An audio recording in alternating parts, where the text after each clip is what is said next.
How to clear app cache in Vantage application.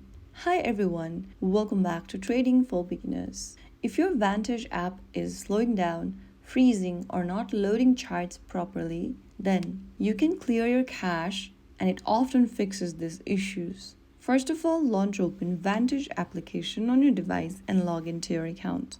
Once you're inside the home page of Vantage, go ahead and tap on your profile icon at the top left corner from the home screen.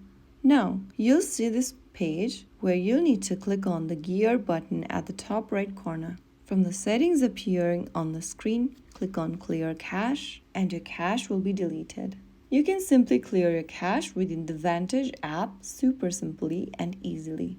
You can also clear cache from your device's settings app, but this is the quickest and the most easiest way. If you found the video helpful, don't forget to like, share, and subscribe to our channel. I will be back again in the next video. Thank you for watching.